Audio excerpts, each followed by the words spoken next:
მინდა ადმინისტრაციას მივმართო, მინდა ჩვენს დეკანს მივმართო, რომ ალბათ ხედავთ, რომ ჩვენი სასწავლო კაბინეტები დაცარიელებულია. ალბათ იმიტომ, რომ ჯერ კიდევ გაგიცულები ვართ. ჩვენ არ ვაპირებთ დაბრუნებას. მანამ სანამდე ჩვენი ორი უმთავრესი მოთხოვნა არ შესრულდება. რეალურად ჩვენ იმისთვის არ გავიფიცეთ, რომ არდადეგები მოგვეწყო საკუთარი თავისთვის. გავიფიცეთ ძალიან დიდი და დიადი მიზნისთვის. გონი ყველა ვიცით რა არის ეს მიზანი, რომელსაც შემდეგ დაემატა აუცილებლად რეჟიმის პატიმრების გათავისუფლება. ჩვენ ვიბრძოლებთ იქამდე და მუხტს და თავს არავის არ მოვუყრით, მანამ სანამ ახალი არჩევნები არ ჩაინიშნება. გონი ყველა ვიცით, რომ გარდაუვალია ახალი არჩევნების ჩატარება. რეალურად არც კი გქონდეთ ამის იმედი, თქვენ უნდა იცოდეთ, რომ ახალი არჩევნები არის გარდაუვალი. ახალ წლამდე იმედოვნებთ და ვიცით, რომ ჩვენი ეს მოთხოვნა დაკმაყოფილდება. მხოლოდ ჩვენ ადმინისტრაციას მინდა მივმართოთ. რეალურად მინდა იცოდეთ, რამდენი კვირაც არ უნდა გავიდეს და რამდენი ხანით არ უნდა მოგვიწიოს ჩვენ ქუჩაში დგომა.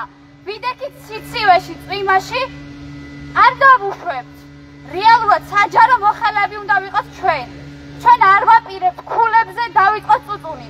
არ შევეშინდებით თქვენს არანაირ მოთხოვნებს. რეალურად თქვენ არც ვაპირებთ, რომ გადავიხადოთ აღდგენებისთვის საფასური და არც ერთი ჩვენი ლექტორი არ აიღებს თანხას ამისთვის. ერთი კვირა მოგვეცით და გადაავადეთ სასწავლო პროცესი. სირცხვილია ხალხო. ვითხოვთ, რომ რამოდენიმე კვირით კიდევ გადადოთ. თებერვლამდე მაინც ხალხო. არ დავბრუნდებით და მინდა რომ იცოდეთ, რაც არ უნდა დაბრუნდეთ, მთელი სასწავლო პროცესიც რომ აღდგეს. მეორე კურსი, საჯარო მმართველობის მეორე კურსი. მინდა იცოდეთ, რომ არ დაბრუნდება და ბოლომდე ვიდგებით იქ, სადაც დღეს ჩვენ უნდა ვიდგეთ. იმიტომ სწორედ მაგისთვის ვსწავლობთ ხალხო.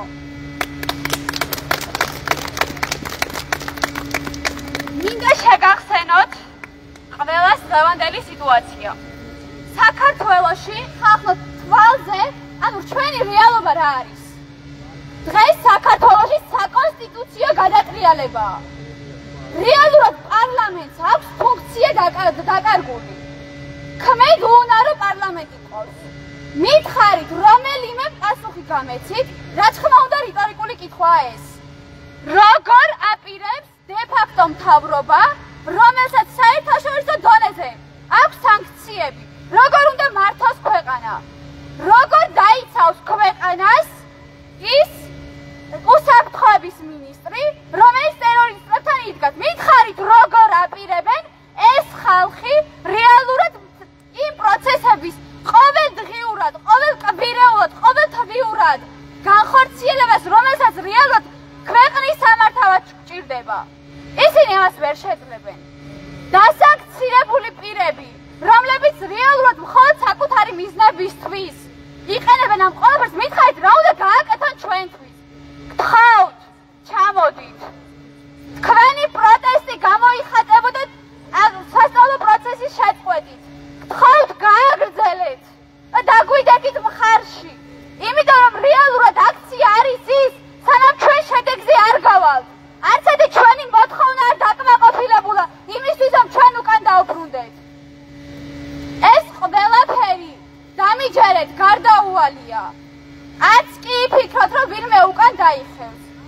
მაგრამ ჩვენ ვიქნებით მაგალითი თქვენთვის, თქვენ თუ მაგალითი გჭირდებათ. აუცილებლად ჩვენ ბოლომდე ვიქნებით ჩვენი ქვეყნის მხარში.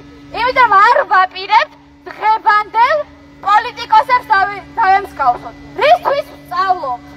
რომ უდიპლომო ხალხი იჯდეს იქ, სადაც ჩვენ გვინდა რომ ვისხდეთ? არ ვაპირებ ასეთი ქალი პოლიტიკოსი ვიყო. ნამდვილად არ ვაპირებ და დღეს სირცხვილია რაც ჩვენ ქვეყანაში ხდება. მინდა მკაფიოდ ვუთხრა ადმინისტრაციას და მინდა რომ ჩემი ძალიან კარგად გაიგოთ და მინდა ვიცი რომ გესმით.